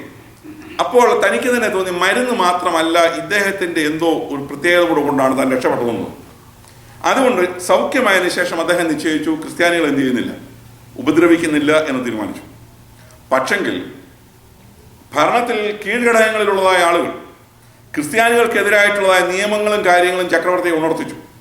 ഇവർ നിയമനിഷേധികളാണ്, ചക്രവർത്തിയെ അനുസരിക്കുന്നവരല്ല, കൈസറെ വണങ്ങുന്നവരല്ല, സൂര്യനെ നമസ്കരിക്കുന്നവരാണ്, പച്ചമാംസം ഭക്ഷിക്കുന്നവരാണ്. അത് കർത്തൃമേശയോടുള്ള ബന്ധത്തില്ല, ഞാൻ കഴിഞ്ഞ ആഴ്ച പറഞ്ഞതുപോലെ. കാര്യം കർത്താവിൻ്റെ ശരീരം എന്നുള്ള നിലയിൽ അവര് കർത്താവിൻ്റെ മേശ എന്നുള്ള നിലയിൽ മേശ പങ്കിടുമ്പോൾ വന്നിരുന്ന രഹസ്യമായി വന്നിരുന്ന കാര്യങ്ങൾ തെളിവെടുക്കാൻ വന്ന ആളിന് തോന്നി ഇവർ മാംസമായി ഭക്ഷിക്കുന്നു. എൻ്റെ മാംസം എന്ന് പറഞ്ഞ് കർത്താവിൻ്റെ മേശയോടുള്ള ബന്ധത്തിൽ മാംസം ഭക്ഷിക്കുന്നു എന്നുള്ളതായ ചിന്ത വന്നു. അപ്പോൾ മനുഷ്യ മാംസം തിന്നുന്നവരാണ് എന്നുള്ള ആരോപണം ഈ ദൈവമക്കൾക്കെതിരായിട്ട് ഉണ്ടായത് ആ കെയറോഫിലാണ്. ഈ സമയത്താണ് ഈ സേവറസ് എന്ന് പറഞ്ഞ ആൾ, നോക്കണം, ഇദ്ദേഹത്തിന് സൗഖ്യം കിട്ടിയപ്പോൾ ഒരു അല്പം ഉള്ളിൽ വെളിച്ചമുണ്ടായിരുന്നു. ഇദ്ദേഹത്തിന്റെ കാലത്താണ് ഈ പേര് നിങ്ങൾ കേട്ടിട്ടുണ്ടാകും. 26 വയസ്സുള്ള പെർപ്പച്വ എന്ന് പറയുന്ന സ്ത്രീ, പെർപ്പച്വ 26 വയസ്സേ ഉള്ളൂ. ഒരു ബ്രസ്റ്റ് ഫീഡ് ചെയ്യുന്ന ഒരു കൊച്ചു കുഞ്ഞുണ്ട്. അപ്പോൾ ഈ കൊച്ചു കുഞ്ഞുമായിട്ട് ജീവിക്കുന്ന പെർപ്പച്വ എന്ന് പറയുന്ന യുവതി ഇവരെ തടവിലാക്കി. ഇവർ ഇരുട്ടറയിൽ കൊണ്ടുപോയിട്ടു. രണ്ടിനെ 2 മുറിയിലിട്ടു. കുഞ്ഞിനെ കൊണ്ടൊരു മുറിയിലിട്ടു, തള്ളയെ വേറൊരു മുറിയിലിട്ടു. പക്ഷെങ്കിൽ ഇതിന്റെ കാവൽക്കാർക്ക് ഈ സ്ത്രീയോട് ദയ തോന്നി. അതുകൊണ്ട് കാവൽക്കാര് രാജാവ് അറിയാതെ പറഞ്ഞു, കുഞ്ഞിനെ ശുശ്രൂഷിക്കുന്നതിന് കുഴപ്പമില്ല, പോയി ശുശ്രൂഷിച്ചോളാൻ പറഞ്ഞു. എന്നാൽ അതിനുശേഷമായിട്ട് ഈ വിധി എന്ന് പറയുന്നതിന് മുമ്പ് ചക്രവർത്തി ഓപ്ഷൻ കൊടുത്തു, നിനക്ക് ജീവിക്കണമെങ്കിൽ ജീവിക്കാം, എന്ത് ചെയ്താൽ മതി, യേശു ക്രിസ്തുവിനെ തള്ളി പറഞ്ഞാൽ മാത്രം മതി, അല്ലെങ്കിൽ വധശിക്ഷയാണ് വിധിക്കാൻ പോകുന്നെന്നുള്ള നില വന്നു. അങ്ങനെ വധശിക്ഷയ്ക്ക് വേണ്ടി വിധിക്കുന്ന ആ സമയത്ത് സ്വന്തം പിതാവ് ഇവളെ കാണാൻ വന്ന് പറപ്പിച്ചുപോയി. അദ്ദേഹം വന്നിച്ച് പറഞ്ഞു, നിന്റെ കുഞ്ഞിനെ ഓർത്തെങ്കിലും നീ എന്ത് ചെയ്യും, തള്ളി പറഞ്ഞിട്ട് നീ ജീവിക്കും. അവൾ തയ്യാറായില്ല. അതിനുശേഷമായിട്ട് ഈ ഭരണാധികാരി അവളോട് പറഞ്ഞു, നിന്റെ അപ്പനെയും നിന്റെ കുഞ്ഞിനെയും ഓർത്തു നീ വിശ്വാസം തള്ളിക്കള. 26 വയസ്സേ ഉള്ളെന്ന് ഓർക്കണം. ആ സ്ത്രീ പറഞ്ഞു, ഞാൻ തയ്യാറല്ല. അവസാനമായിട്ട് അവളെ ഫെലീഷ്യസ് എന്ന് പറയുന്ന മറ്റൊരു സ്ത്രീയും ഇവളെ 2 പേരെയും കൂടെ ഒരു വൈൽഡ് ബുള്ളിന്റെ മുമ്പിലേക്ക്, ഒരു കാളക്കൂറ്റിന്റെ മുമ്പിലേക്ക് കൊണ്ടുവന്നു. അപ്പോൾ ആ കാളക്കൂറ്റിനെ കൊണ്ട് കുത്തിച്ച്, അതായത് പഴയ കാലത്തെ കാളപ്പോര് പോലും കുത്തിച്ച് കൊല്ലിക്കുന്നതിന് വേണ്ടി കൊണ്ടുവന്നതാണ്. ഈ സ്ത്രീകളെ 2 പേരെ, യുവതികളായ 2 സ്ത്രീകളെ കാളക്കൂറ്റിന്റെ മുമ്പിലേക്ക് ഇട്ടുകൊടുത്തു. പക്ഷെങ്കിൽ കാളക്കൂറ്റിൻ ഒന്നും ചെയ്തില്ല, അനങ്ങാതെ നിന്നു. അപ്പോൾ ഭരണാധികാരികൾക്ക് മനസ്സിലായി ഈ നിലയിൽ ഇവളെ കൊല്ലുവാൻ കഴിയുകയില്ല. അതിനുശേഷം അവളെ കൊണ്ടുവന്ന് വധശിക്ഷയ്ക്ക് വേണ്ടി തന്നെ പരസ്യമായ വധശിക്ഷ കൊടുക്കണം. അപ്പൊ ഈ ഓർക്കണം, ജനം മടന്ന് ബഹളം വെച്ചുകൊണ്ടിരിക്കുകയാണ്, കൊല്ലണം അവളെ കൊല്ലണം എന്നും പറഞ്ഞ് ജനം ബഹളം വയ്ക്കുകയാണ്. അപ്പൊ ആ സമയത്ത് വധശിക്ഷ, പബ്ലിക്കായിട്ട് വധശിക്ഷ നടത്തുന്നതിന് വേണ്ടി കൊണ്ടുവന്ന സമയത്ത് വാളുമായി നിന്നതായ പടയാളിക്ക് കൈവിറക്കുകയാണ്. 26 വയസ്സുള്ളതായ യുവതിയുടെ പെടലിയിലേക്ക് വാളുകൊണ്ട് വെട്ടുവാൻ ഈ പടയാളിക്ക് മാനസികമായി കഴിയുന്നില്ല. പക്ഷെ പെർപ്പച്വ, നിങ്ങൾ ചരിത്രത്തിൽ നിങ്ങൾ കേട്ടിട്ടുണ്ടാകും, പെർപ്പച്വ ചെയ്തത് എന്താണെന്നാണ്. 26 വയസ്സുള്ള യുവതി അവൾ ഈ പടയാളിയുടെ കയ്യിൽ നിന്നും വാൾ പിടിച്ചു മേടിച്ചു. എന്നിട്ട് അവൾ തന്നെ അവളുടെ കഴുത്തിൽ വെച്ചു കൊടുത്തു, വെട്ടിക്കൊള്ളാൻ പറഞ്ഞു. അങ്ങനെ മരണത്തെ സ്വീകരിച്ച സ്ത്രീയാണ് പെർപ്പച്വ എന്ന് പറയുന്നത്. ഞാൻ ഓർക്കണം, ഞാൻ ഈ പറഞ്ഞതിന്റെ താല്പര്യം മുഴുവൻ ദൈവസഭ 1-ാം നൂറ്റാണ്ടിൽ എങ്ങനെ ആയിരുന്നു എന്നാണ്. അതുകൊണ്ടാണ് ദൈവസഭ തീയിൽ കുരുത്തതാണ്. പാതാള ഗോപുരങ്ങൾ ഇതിനെ ജയിക്കയില്ലെന്ന് പറഞ്ഞ ആ നിലയിലാണ് ദൈവസഭയെ ദൈവം പരിപാലിച്ചു കൊണ്ടുവന്നു. അപ്പോൾ അല്ലാതെ മറ്റു മാജിക്കൊന്നുമല്ലത്. ദൈവം പ്രത്യേകമായി കരുതുന്നു, ദൈവം പരിപാലിക്കുന്നു. ദൈവത്തിന് വേണ്ടി ജീവൻ പോയാലും ദൈവത്തിന് വേണ്ടി നിൽക്കും എന്നുള്ള ആ നിലയിൽ നിലനിന്നായ ദൈവമക്കൾ അവരാണ് ഈ സഭയ്ക്ക് അടിത്തറയിട്ട് വളർത്തിക്കൊണ്ട് വരുന്നത് നമ്മൾ ഓർക്കണം. അടുത്തത് ഇവിടെ പിന്നെ അടുത്ത ചക്രവർത്തി എന്ന് പറയുന്നത് മാക്സിമിനസ് എന്ന് പറയുന്ന ചക്രവർത്തിയാണ്. മാക്സിമിനസ് ഇദ്ദേഹവും ക്രൂരനായിരുന്നു. ഇദ്ദേഹത്തിന്റെ കാലത്ത് ഇദ്ദേഹത്തിന്റെ അരമനയിലുള്ള ആൾ ക്രിസ്ത്യാനികളുണ്ടായിരുന്നു. ഇത് ആ കാലത്തുണ്ടായ കാര്യമല്ല. പൗലൂസിന്റെ കാലത്ത് തന്നെ ആരുണ്ട്? കൈസറുടെ അരമനയിൽ ആരുണ്ട്? ക്രിസ്ത്യാനികളുണ്ട്. അതുകൊണ്ടാണ് ഫിലിപ്പി ലേഖനത്തിൽ പൗലൂസ് എഴുതുമ്പോൾ പറഞ്ഞത് കൈസറുടെ അരമനയിലുള്ളവരും നിങ്ങളെ എന്ത് ചെയ്യുന്നു? നിങ്ങളെ വന്ദനം ചെയ്യുന്നു. അപ്പോൾ അവിടെ ഇദ്ദേഹം ചെയ്തത് ഒരു ക്രിസ്തീയ ശുശ്രൂഷകനെ കയറ് കെട്ടി റോഡിലൂടെ വലിച്ചുകൊണ്ടുപോയി. ഒരു മൃഗത്തെ മേൽ കെട്ടിയിട്ട് ആ മൃഗം ഇതിനെ വലിച്ചുകൊണ്ട് റോഡിലൂടെ കൊണ്ടുപോയി. അതിനുശേഷം ഈ മനുഷ്യനെ ടൈബർ നദിയുടെ തീരത്ത് കൊണ്ടുവന്നിട്ട് ടൈബർ നദിയിലേക്ക് കല്ല് കെട്ടി വെള്ളത്തിൽ താഴ്ത്തി. അതുകൂടാതെ ഇദ്ദേഹത്തിന്റെ കാലത്താണ് പിന്നെ വന്യമൃഗങ്ങളെ കൊണ്ടുവന്നിട്ട് അതിന്റെ കാലയിലും അല്ലെങ്കിൽ അതിന്റെ എവിടെയെങ്കിലും മനുഷ്യനെ ബന്ധിക്കണം, എന്നിട്ട് ഇതിനെ അതിവേഗം ഓടിക്കും. അങ്ങനെ ഈ മനുഷ്യനെ പച്ചയോടെ ജീവനോടെ മനുഷ്യനെ വലിച്ചുകൊണ്ട് ഈ മൃഗങ്ങൾ ഓടുമായിരുന്നു. ഇങ്ങനെയുള്ളതായ ക്രൂരത കണ്ട് മനുഷ്യൻ രസിക്കുകയാണ്. ഇത് കാണാൻ വേണ്ടി മനുഷ്യൻ രസിച്ച് ഓർക്കണം, ആരെ? ഒരു ജീവനുള്ളതായ മനുഷ്യനോട് ചെയ്യുന്ന ക്രൂരതയാണ് ഈ നിലയിൽ കാണിക്കുന്നത് കണ്ട് സന്തോഷിക്കുമായിരുന്നു. അടുത്തതായിട്ട് പിന്നത്തെ ഒരു ചക്രവർത്തി ഡിസിയൂസ് എന്ന് പറയുന്ന ചക്രവർത്തിയാണ്. ഡിസിയൂസ് ഇദ്ദേഹം ക്രൂരതയുടെ വേറൊരു പര്യായമാണ്. ഇദ്ദേഹത്തിന്റെ കാലത്ത് ചെയ്തത് തോൽ സഞ്ചിയിൽ ക്രിസ്ത്യാനികളെ ആക്കി. തോൽ സഞ്ചി അതിനകത്ത് പാമ്പിനെയും തേളിനെയും കൂടെ ഇട്ടു, എന്നിട്ട് കുത്തിക്കെട്ടി. അപ്പോൾ ഓർക്കണം, ക്രിസ്ത്യാനി തോൽ സഞ്ചിക്കകത്ത് അതിനകത്ത് പാമ്പും തേളും. എന്നിട്ട് ഇതിട്ടിട്ട് ഇതിന്റെ മേളിലൂടെ ചക്രങ്ങൾ കയറ്റി വിടുകയാണ്. അതായത് ഭാരമുള്ളതായ ചക്രങ്ങൾ ഇതിന്റെ മേളിൽ കൂടെ ഓടിക്കും, എല്ലൊടിയാനായിട്ട്. മനുഷ്യന്റെ എല്ലൊടിഞ്ഞതിനകത്ത് എല്ലുകൾ ഒടിഞ്ഞൊടിഞ്ഞിരിക്കുവാൻ. അങ്ങനെ ഇഞ്ചിഞ്ചായി ഇത് ചിലത് പച്ചത്തോലാണ്. പച്ചത്തോലിനകത്ത് മനുഷ്യൻ ആക്കിയാൽ നമുക്കറിയാം തോൽ എന്ത് ചെയ്യും? തോല് ചുരുങ്ങും. അതനുസരിച്ച് മനുഷ്യന് ചുരുങ്ങാൻ ഒക്കത്തില്ല. ഈ നിലയിൽ ക്രൂരമായി ക്രിസ്ത്യാനികളെ കൊന്നൊടുക്കിയ ഒരു മനുഷ്യനാണ് ഡിസിയൂസ് എന്ന് പറയുന്നയാൾ. ഇദ്ദേഹമാണ് സഭാപിതാവായിരുന്ന ഒറിഗനെ കൊല്ലുവാനായിട്ട് ആഗ്രഹിച്ചു. പക്ഷെങ്കിൽ ഒറിഗനെ കൊല്ലുന്നതിന് മുമ്പ് ഇദ്ദേഹം മരിച്ചു, ഈ ചക്രവർത്തി മരിച്ചു. അടുത്തായിട്ട് വലേറിയൻ എന്ന് പറയുന്ന ചക്രവർത്തിയാണ്. വലേറിയൻ അദ്ദേഹം AD 253 മുതൽ 260 വരെയായിരുന്നു അദ്ദേഹത്തിന്റെ ഭരണം. ഇദ്ദേഹത്തിന്റെ കാലത്താണ് കാർത്തേജിലെ സിപ്രിയൻ എന്ന് പറയുന്ന ആളിനെ വധിക്കുന്നു. കാർത്തേജിലെ സിപ്രിയൻ എന്ന് പറയുന്നത് കാരണം കാർത്തേജ് പട്ടണത്തിൽ പ്ലേഗ് ബാധ വന്നു. പ്ലേഗ് ബാധ വന്നു കഴിഞ്ഞപ്പോഴത്തേനും ഇതിന്റെ എല്ലാം ഓർക്കണം, ഭരണാധികാരികൾക്ക് എന്തെങ്കിലും ദോഷം വരുന്നതെല്ലാം ആരുടെ കുഴപ്പം? ക്രിസ്ത്യാനി. ഇതാണ് അന്നത്തെ ട്രെൻഡ്. എന്തെങ്കിലും മഹാമാരി ഉണ്ടായാൽ, ഭൂകമ്പം ഉണ്ടായാൽ, ക്ഷാമം ഉണ്ടായാൽ, പ്ലേഗ് വന്നാൽ, ദുരന്തമുണ്ടായാൽ അതെല്ലാം ക്രിസ്ത്യാനിയുടെ കുഴപ്പമാണ്. അപ്പോൾ ജനങ്ങളെ ക്രിസ്ത്യാനികൾക്ക് എതിരാക്കുന്ന ഒരു തന്ത്രമായിരുന്നു ഈ ഭരണാധികാരികൾക്ക് ഉണ്ടായിരുന്നു. അടുത്തായിട്ട് മറ്റൊരു ഭരണാധികാരിയായിരുന്നു ഔറേലിയൻ എന്ന് പറയുന്നയാൾ. ഔറേലിയൻ ഇദ്ദേഹത്തിന്റെ കാലത്താണ് റോമിലെ ബിഷപ്പായിരുന്ന ഫേലിക്സിനെ കൊല്ലുന്നത്. ഔറേലിയന്റെ കാലത്താണ്. ഇതിന് ശേഷമായിട്ടാണ് റോമൻ പീഡകളിലെ 10ാമനായിട്ട് വരുന്നയാൾ. ഭരണാധികാരികൾ 10ാമനല്ല, ഇതിനിടയിൽ ചെറിയ ഭരണാധികാരികൾ പലരുണ്ടായിരുന്നു. എന്നാൽ പിന്നീട് വന്ന ഇതോടുകൂടി പീഡ അവസാനിക്കുകയാണ്. ദൈവസഭയ്ക്കുണ്ടായ പീഡ ഇതോടുകൂടി അവസാനിക്കുക. ഡയോക്ലിഷ്യന്റെ കാലത്താണ് അടുത്ത ഭരണാധികാരിയാണ് ഡയോക്ലിഷ്യൻ. ഡയോക്ലിഷ്യന്റെ ഭരണകാലത്തും ഭയങ്കരമായ പീഡയുണ്ടായിരുന്നു. കാരണം തൻ്റെ ഭരണത്തിൽ 6000 പേരുടെ ഒരു സൈന്യം, തൻ്റെ കീഴിലുള്ള സൈന്യത്തിൽ 6000 ഒരു ലീജിയൻ ക്രിസ്ത്യാനികളായി. ഈ 6000 കൊന്നു. ഒരു സൈനിക വ്യൂഹം, ഈ ചക്രവർത്തിയുടെ കീഴിലുള്ള ഒരു വിങ്, 6000 പേരുടെ ഒരു സെക്ഷൻ, 6000 ക്രിസ്ത്യാനികളായി ഒന്നിനെ പോലും വെക്കാതെ 6000 കൊന്ന മനുഷ്യനാണ് ഈ ഡയോക്ലിഷ്യൻ ചക്രവർത്തി. എന്നാൽ ഓർക്കണം, ഇനി സഭാചരിത്രത്തിൽ ഇവിടുന്ന് അപ്പുറത്തോടെ ചരിത്രം പോകാൻ ആഗ്രഹിക്കുന്നില്ല. ഇതുവരെ സഭയ്ക്ക് പീഡയായി ഈ പറയപ്പെടുന്ന ഡയോക്ലിഷ്യൻ വരെ, നീറോ മുതൽ ഡയോക്ലിഷ്യൻ വരെ. പക്ഷെങ്കിൽ ഡയോക്ലിഷ്യന് ശേഷമായിട്ടാണ് മറ്റൊരു ചക്രവർത്തി വന്നു, കുസ്തന്തീനോസ് അല്ലെങ്കിൽ കോൺസ്റ്റന്റൈൻ എന്ന് പറയുന്ന ചക്രവർത്തി. ഈ കുസ്തന്തീനോസ് അല്ലെങ്കിൽ കോൺസ്റ്റന്റൈൻ എന്ന് പറയുന്ന ചക്രവർത്തിയാണ് ദൈവസഭയെ നശിപ്പിക്കുക. പല പട്ടത്ത് സഭകൾക്കും ഇദ്ദേഹം വലിയ പ്രധാനപ്പെട്ട ഒരാളായിട്ടാണ് അദ്ദേഹത്തെ കരുതുന്നത്. കാരണം ഇദ്ദേഹം ഒരു യുദ്ധത്തിന് പോയിച്ച് മടങ്ങി വരുന്ന സമയത്ത് ആകാശത്ത് ഒരു ക്രൂശിന്റെ അടയാളമുണ്ടായി. ആകാശത്ത് ക്രൂശ് അടയാളം ഉണ്ടായിട്ട് പറഞ്ഞു, നീ ഇതിനാൽ ജയിക്കുക എന്ന് പറഞ്ഞു. ഈ ക്രൂശിനാൽ ജയിക്കുക യുദ്ധത്തിന് പോകുമ്പോൾ. അങ്ങനെ പോകുന്ന സമയത്ത് ക്രൂശിന്റെ അടയാളം കിട്ടി. ഇദ്ദേഹം യുദ്ധത്തിൽ ജയിച്ചു വന്നപ്പോൾ ഇദ്ദേഹത്തിന് തോന്നി, തന്നെ ആരാ ജയിപ്പിച്ചത്? യേശുക്രിസ്തുവിന്റെ ക്രൂശാണ് ജയിപ്പിച്ചതെന്നുള്ള ചിന്ത വന്നു. നല്ല കാര്യം, ഒരു കുഴപ്പമില്ല. പക്ഷെ സംഭവിച്ചത് നിങ്ങൾക്കറിയാമോ? ക്രിസ്തുമതം എന്ന് പറയുന്നത് രാജകീയ മതമായി മാറി. അവിടെയാണ് കോൺസ്റ്റന്റൈൻ അല്ലെങ്കിൽ ക്രിസ്തുന്തീനോസിന്റെ കാലത്താണ് ക്രിസ്തുമാർഗം എന്ന് പറയുന്നത് രാജകീയ മതമായി മാറുകയാണ്. രാജകീയ മതമായി മാറിക്കഴിഞ്ഞപ്പോൾ ഈ സഭയിൽ ചേരുക എന്ന് പറയുന്നൊരു പദവി. കാര്യം ആരുടെ മതമായത്?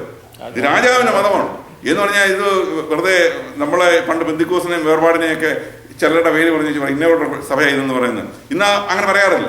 ഇന്ന് മാന്യന്മാരുടെ സംഘമായിട്ടങ്ങ് വന്നു. അപ്പോൾ ഇത് കൂടുന്നതിനകത്തിപ്പം കുഴപ്പമൊന്നുമില്ല എന്ന് പറഞ്ഞതുപോലെ ഈ സഭയ്ക്ക് അത് ചേരുന്നതിന് കുഴപ്പമില്ല എന്നുണ്ട്. അങ്ങനെ വന്നതോടുകൂടി കോൺസ്റ്റന്റിന്റെ കാലത്താണ് പൗരോഹിത്യം കയറി വന്നു. പിന്നെ കുരിശടികൾ ഉയർന്നു വന്നു, കുരിശന്റെ വണക്കം വന്നു, പിന്നെ അങ്ങനെയുള്ള പ്രാർത്ഥനകൾ വന്നു, ആചാരങ്ങൾ പലത് കയറി വന്നു. പട്ടത്വ സഭകൾ പിന്നീട് അനുവർത്തിക്കുന്ന പല പരിപാടികൾക്കും തുടക്കം കുറിച്ച ആളാരാണ്? ഈ കോൺസ്റ്റന്റൈനാണ്. ദൈവസഭയുടെ വിശുദ്ധി വേർപാട് നഷ്ടമാക്കിയ ഒരു മനുഷ്യനാണ് ഇദ്ദേഹം. അദ്ദേഹം ചെയ്തത് നല്ല കാര്യമാണ്, ക്രിസ്തുവിനെ പിൻപറ്റിയത്. പക്ഷേ ആവശ്യമില്ലാത്ത ഒരുപാട് കാര്യങ്ങൾ ഇദ്ദേഹം സഭയിൽ കൊണ്ടുപോകും. പക്ഷെ അതിനു മുമ്പുള്ളവരുടെ കാലം പീഡയായിരുന്നെങ്കിലും അതിനുവേണ്ടി വില കൊടുക്കുവാൻ ആളുകൾ തയ്യാറായി. പിന്നെ പീഡയില്ല. കാര്യം ചക്രവർത്തി ക്രിസ്ത്യാനിയെ കഴിഞ്ഞപ്പോൾ എന്നെ പീഡയാവുള്ളൂ. അപ്പോൾ ആ നിലയിലേക്ക് ക്രിസ്തുമാർഗം വാസ്തവത്തിൽ അധപ്പതിച്ചു എന്ന് പറയുന്നതാണ് ശരിയായ പ്രയോഗം എന്ന് പറയുന്നു. ഇനി നമുക്ക് നമ്മുടെ വിഷയത്തിലേക്ക് വരാം. ഈ വെളിപ്പാട് പുസ്തകം നാം പഠിക്കുമ്പോൾ ഞാൻ ഈ പറഞ്ഞതായ കാര്യം നമുക്ക് 1-ാം അധ്യായത്തിന്റെ പശ്ചാത്തലമാണ്. കാര്യം സഭകളോടുള്ള ബന്ധത്തിൽ നാം പഠിക്കുമ്പോൾ ഈ വിഷയങ്ങളിലെ പലതും ആവർത്തിക്കേണ്ടി വരും, പീഡകളൊക്കെ ഉള്ള ബന്ധത്തിലൊക്കെ വരുമ്പോൾ. ഇനിയും ഈ വെളിപ്പാട് പുസ്തകം ഞാൻ കഴിഞ്ഞ ക്ലാസ്സിൽ പറഞ്ഞല്ലോ, ഏഴുകളുടെ പുസ്തകം എന്നറിയപ്പെടുന്നു. ഇത് ഏഴുകളുടെ പുസ്തകമാണ്. കാരണം മനുഷ്യന്റെ സംഖ്യയാണ് 6 എന്ന് പറയുന്ന സംഖ്യ. മനുഷ്യന്റെ സംഖ്യയാണ്. അത് പറയാൻ പ്രധാനമായ കാരണം 6-ാം ദിവസമാണ് മനുഷ്യനെ സൃഷ്ടിക്കുന്ന 6-ാം ദിവസമാണ്. അപ്പൊ മാനുഷിക സംഖ്യയാണ് 6. ദൈവത്തിന്റെ സംഖ്യയാണ് 7. ദൈവത്തിന്റെ പൂർണ്ണതയാണ്. 7-ാം ദിവസം ദൈവം എന്ത് ചെയ്തു? ദൈവം സ്വസ്ഥമായിരുന്നു. ദൈവത്തിന്റെ എല്ലാ പ്രവർത്തനങ്ങളും ദൈവം പൂർത്തിയാക്കി. അങ്ങനെയാണ്, അതുകൊണ്ടാണ് ആ നിലയിലാണ് വ്യാഖ്യാനം വരുന്നത്. അപ്പോൾ 7 എന്ന് പറയുന്ന ഈ സംഖ്യ വെളിപ്പാട് പുസ്തകത്തിൽ നമുക്ക് 54 പ്രാവശ്യം വെളിപ്പാട് പുസ്തകത്തിൽ കാണുവാൻ കഴിയുന്ന കാര്യമാണ്. അതിലെ പ്രധാനപ്പെട്ട ചിലത് ഞാൻ പറയാം. നിങ്ങൾ ഇപ്പോൾ ഇതിന് നോട്ട് എഴുതേണ്ട കാര്യം, ഇതിലെല്ലാം നമ്മൾ പിന്നീട് പഠിക്കാൻ വരുന്ന വിഷയങ്ങളാണ്. ഞാൻ പറഞ്ഞു വിടാം. ഒന്നാമതായിട്ട് 7 സഭകൾ, അവയ്ക്കുള്ള ദൂതുകൾ, ഇതിവിടെ നമുക്ക് കാണുവാൻ കഴിയും 1-ാം അധ്യായത്തിൽ, 2-ാം അധ്യായത്തിൽ. അടുത്തായിട്ട് 7 നിലവിളക്കുകൾ എന്നുള്ളതാണ് 1-ാം അധ്യായം 20-ാം വാക്യം. മൂന്നാമതായിട്ട് 7 നക്ഷത്രങ്ങൾ എന്നുള്ളത് 1-ാം അധ്യായം 20-ാം വാക്യത്തിൽ. 7 മുദ്രകൾ 5-ാം അധ്യായം 1-ാം വാക്യം. 7 ആത്മാക്കളായ 7 ദീപങ്ങൾ 4-ാം അധ്യായത്തിൽ. 7 കൊമ്പുകൾ 5-ാം അധ്യായത്തിൽ. 7 കാഹളങ്ങൾ 8-ാം അധ്യായത്തിൽ. 7 ക്രോധ കലശങ്ങൾ 15-ാം അധ്യായത്തിൽ. 7 ദൂതന്മാർ 1-ാം അധ്യായത്തിൽ. 7 ഇടികൾ 10-ാം അധ്യായത്തിൽ. 7 തലകളുള്ള സർപ്പം 12-ാം അധ്യായത്തിൽ. 7 തലകളുള്ളതായ മൃഗം 13-ാം അധ്യായത്തിൽ. 7 മലകൾ 17-ാം അധ്യായത്തിൽ. ഞാൻ ഈ പറഞ്ഞതിനകത്തെ പ്രധാനപ്പെട്ട 7കളാണ്. ഈ പ്രധാനപ്പെട്ട 7കളിൽ അവസാനത്തെ 3 പൈശാചികമാണ്. അതായത് 7 തലകളുള്ളതായ സർപ്പം, 7 തലകളുള്ളതായ മൃഗം, 7 മലകൾ. ഇത് 3 പിശാചിനോട് ബന്ധപ്പെട്ട് നിൽക്കുന്ന 7കളാണ്. ബാക്കിയുള്ളതെല്ലാം ദൈവിക പദ്ധതിയുടെ ഭാഗമായി നിൽക്കുന്ന കാര്യങ്ങളാണ്. ഇനി അതുപോലെ തന്നെ ഈ വെളിപ്പാട് പുസ്തകത്തിൽ ഇതെല്ലാം നമുക്ക് പിന്നീട് പഠിക്കാനുള്ള ഭാഗങ്ങളാണ്. ഇതോട് മുഖവരെ ഞാൻ ഇന്നത്തെ ക്ലാസ്സിൽ അവസാനിപ്പിക്കുകയാണ്. അടുത്തായിട്ട് വെളിപ്പാട് പുസ്തകത്തിൽ നാം കാണുന്ന കർത്താവിന്റെ വരവിനോടുള്ള ബന്ധത്തിൽ 7 പ്രസ്താവനകൾ നമുക്ക് കാണുവാൻ കഴിയും. യേശു കർത്താവിന്റെ വരവിനോടുള്ള ബന്ധത്തിൽ. ഒന്ന്, ഇതാ ഞാൻ മേഘാരൂഢനായി വരുന്നു. 1-ാം അധ്യായം 7-ാം വാക്യത്തിൽ കാണുന്ന കാര്യമാണ്. ഇതാ ഞാൻ മേഘാരൂഢനായി വരുന്നു. രണ്ടാമതായിട്ട് 3-ാം അധ്യായത്തിൽ നീ ഉണരാതിരുന്നാൽ ഞാൻ എന്ത് ചെയ്യും? ഞാൻ കള്ളനെ പോലെ വരും. മൂന്നാമതായിട്ട് ഞാൻ വേഗം വരുന്നു എന്നുള്ളതാണ്. 3-ാം അധ്യായം 11-ാം വാക്യത്തിൽ ഞാൻ വേഗം വരുന്നു. വീണ്ടും 4-ാമതായിട്ട് 16-ാം അധ്യായത്തിൽ ഞാൻ കള്ളനെ പോലെ വരും എന്നുള്ളത് പറഞ്ഞിട്ടുണ്ട്. വീണ്ടും 22-ാം അധ്യായത്തിൽ ഇതാ ഞാൻ വേഗം വരുന്നു. 22-ാം അധ്യായത്തിൽ 3 പ്രാവശ്യം പറയുന്നുണ്ട്. ഓർക്കണം, വേദപുസ്തകം അവസാനിപ്പിക്കുമ്പോൾ 3 പ്രാവശ്യം ആവർത്തിക്കുന്നുണ്ട്.